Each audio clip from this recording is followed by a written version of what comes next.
It's okay to suck.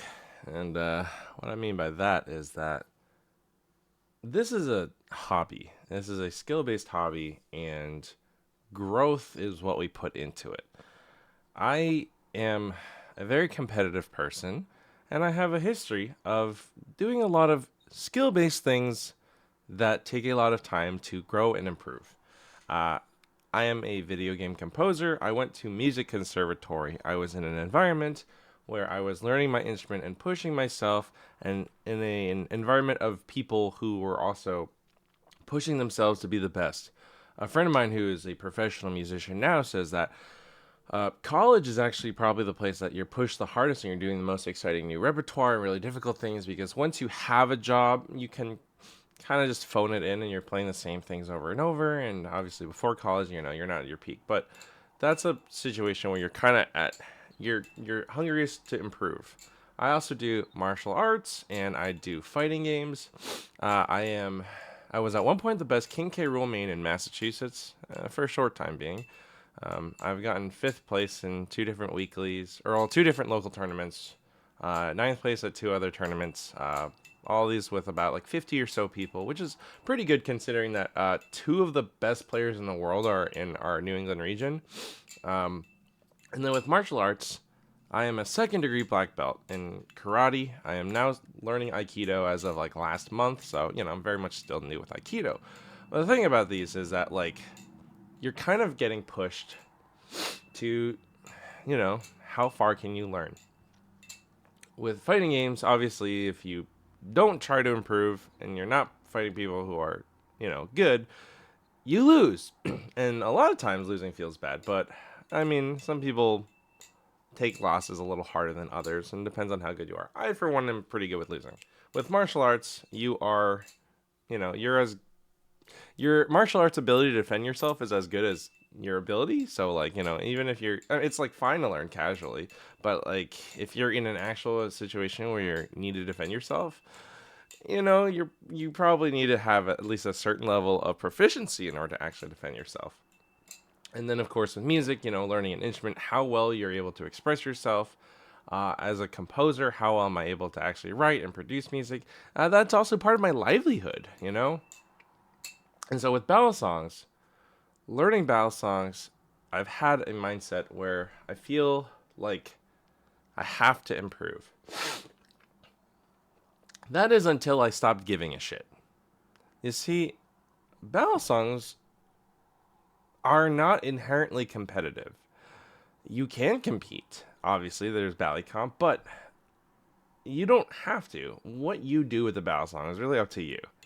I've never skateboarded, at least not more than just, in first grade when I ran into my friend's garage. But I feel like it's kind of like skateboarding. What do you want to get out of skateboarding? Are you someone that skateboards to do tricks?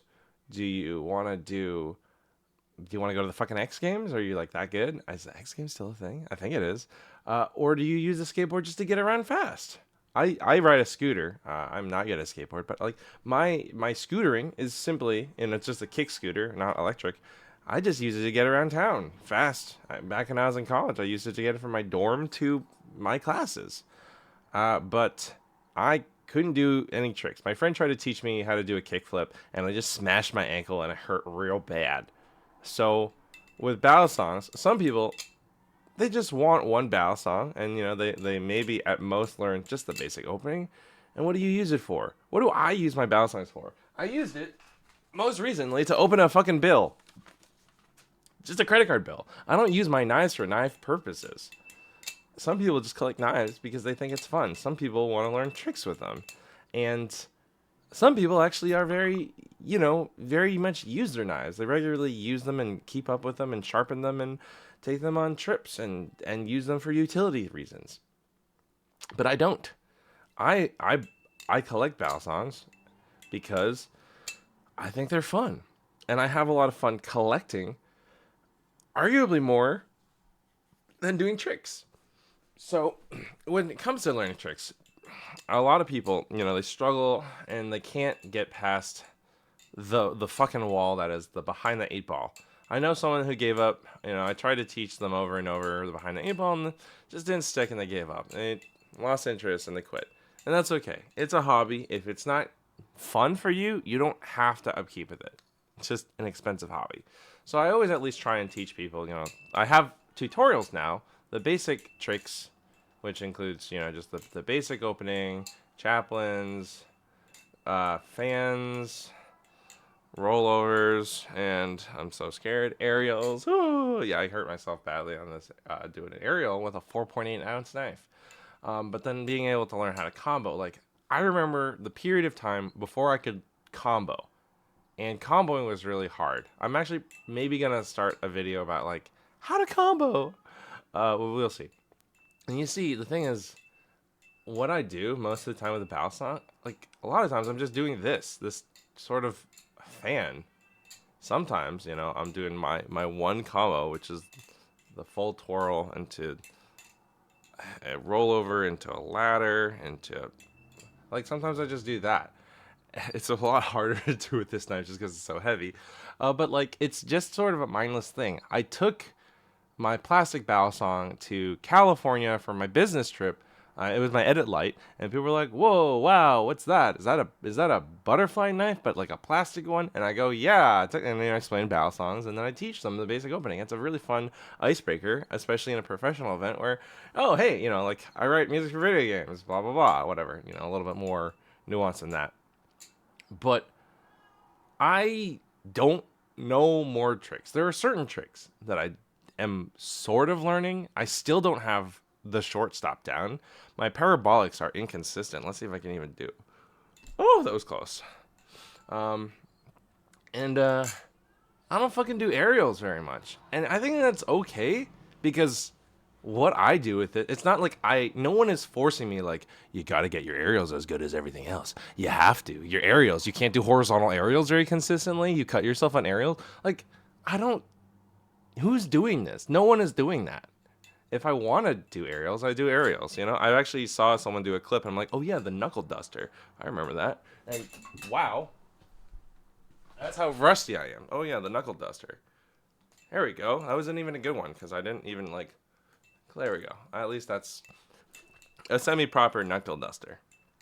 And it's just like, oh yeah, sometimes I just forget about tricks because I don't do them very often. Sometimes I am just, it's a matter of how do you express yourself? With music, a lot of times you are learning repertoire and you're pushing yourself and you're challenged to like learn, more notes. You're challenged to learn more technique. How do you do articulations, slurs, staccatos, yada yada yada yada. And then, it's a matter of how hard do you push yourself so that you're able to express yourself as much as you want. I'm now at a level of proficiency where I can probably just express myself more or less though I want to. That said, I'm not nearly at my peak anymore. I've been out of school for 7 years. I'm no longer at my peak, but I can at least, if I want to play something on trombone, I can, as long as it's not insanely difficult. With Balisongs, how do you want to express yourself? And expression, it's mostly just like, what feels good to you? Like, I do behind the eight balls a lot, I do fans a lot. And this is just sort of like, in itself, an expression.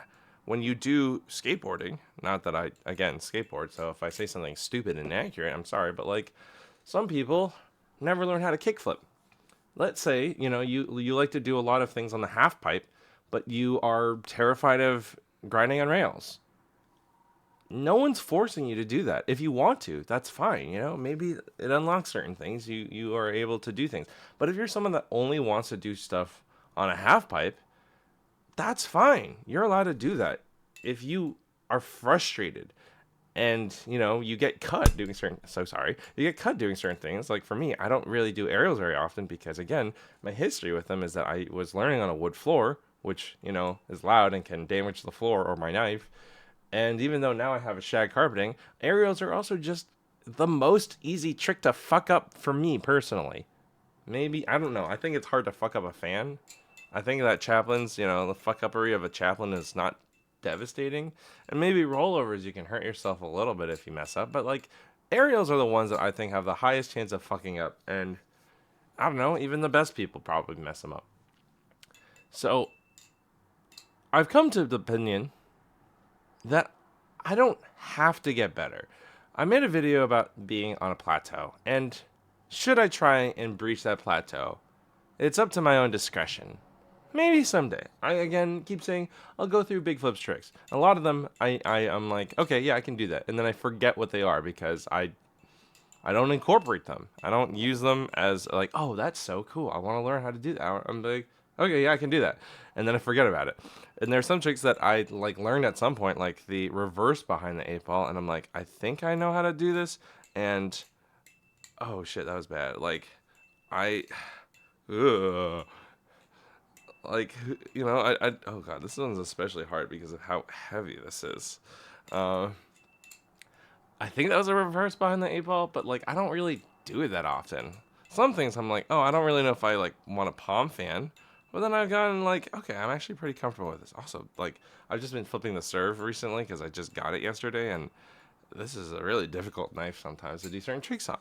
And that's the other thing is like part of why I enjoy Balisongs is I collect them, and they all feel differently. If I wanna do here on my chroma, it feels so fucking different from compared to my serve. Oh, look at these. What do they have in common? They're both European Balisongs, but like, they're so different. This one's fucking plastic, and even if I were to do a metal one, I don't have anything like the Nibali's Canyon. Nothing else I have is steel and this light, and so it feels really different from everything else. And that's part of my appreciation, where it's like, I don't know. I like to have a variety of things. I think the variety is more fun than the tricks. And learning tricks, if the more tricks you can do, the more you can experiment and see the differences between them. But I've come to the opinion that like I think a lot of people sometimes they get so into trying to improve that they get lost. And they go, "Oh man, I suck. I suck." And I see their clips and I'm like, this is really good. Like, I can't do that. Does that mean I suck? I don't know. I think a lot of times people aren't very careful with their language. And I don't know, it can sometimes make it disheartening for other people who are, still learning, still very much improving. And a lot of times people at the very top, they get so lost. And maybe they're not at the very, very top, but they see people above them. They go, I'm not as good as them. I'm trying to improve. It can be very disheartening for people who are just learning or people who are like where I'm at. I think I'm pretty intermediate. I don't have a desire, not particularly strong desire, to be advanced. Maybe someday. If I ever work towards it over the years, maybe someday I'll be an advanced flipper. But it's not going to be because I have such a strong desire that I'm going to like push myself to be like, oh, I need this. I need this. No, I am an adult with a job. I have multiple jobs.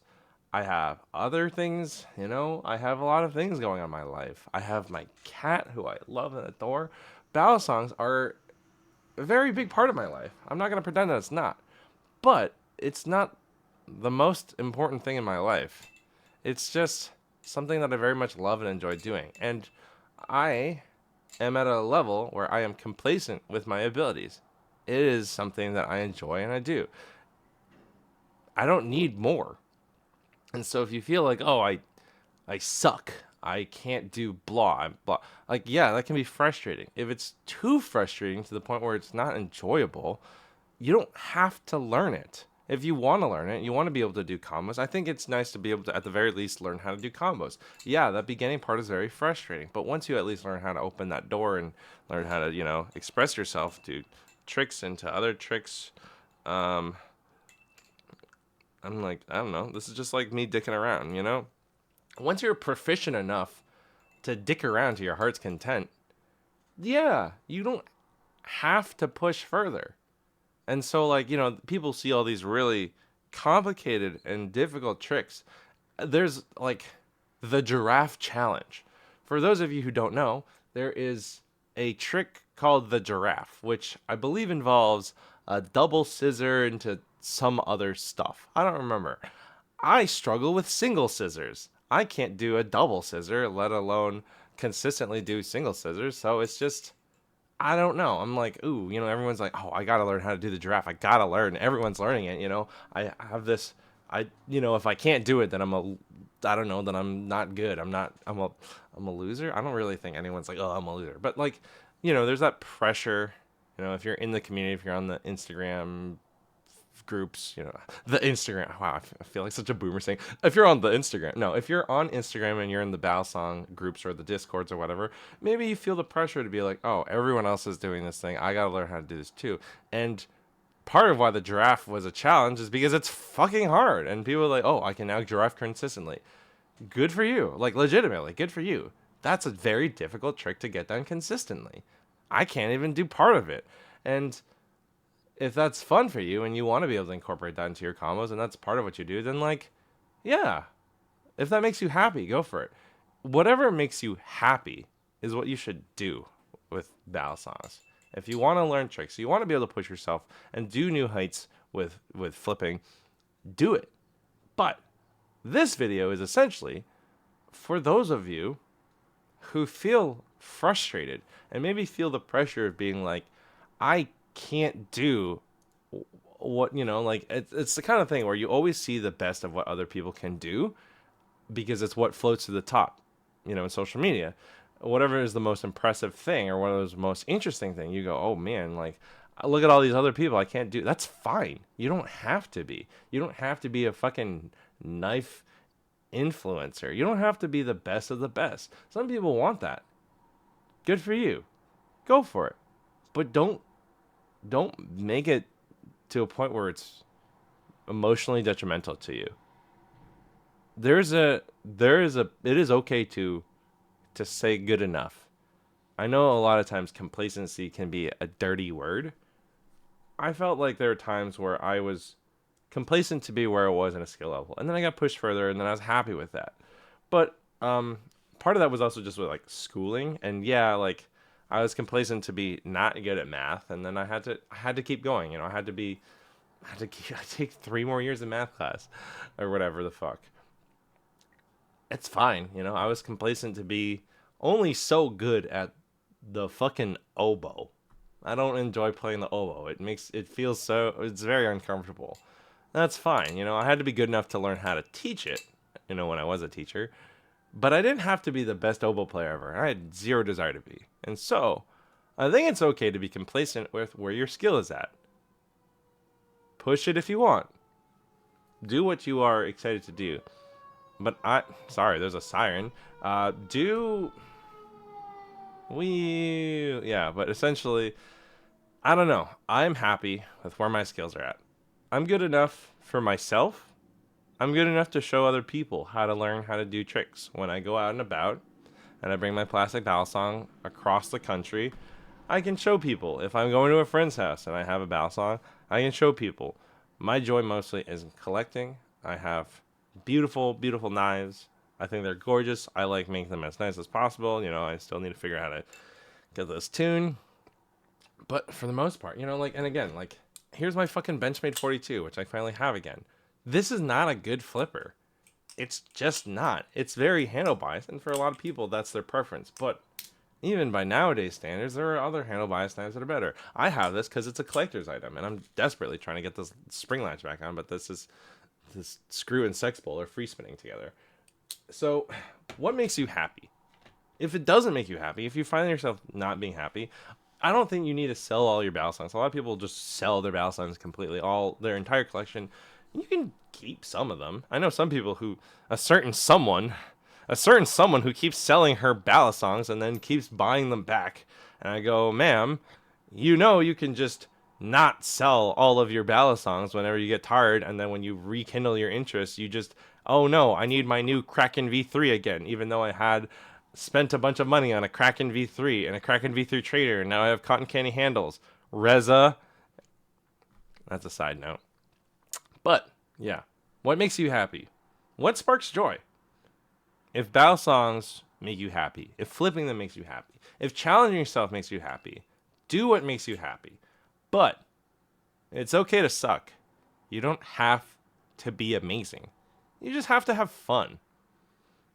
That's kind of the short and sweet of things. Not that this was a short and sweet video, but anyways, if you like this video, give it a like. Let me know your comments. What are your thoughts? Some people probably have a very different philosophy than me. I learned that I have a very different philosophy in life than a lot of people. It kind of throws. I remember someone just being like, "I just don't get you. I don't understand you," and I'm like, "Whatever, man. I'm living my best life for the most part." There are things out of my control. But if you like this video, let me know your thoughts. Subscribe. Do you like these sort of talky videos? I mean, there's only so much I can review at a given moment. But yeah, like the video.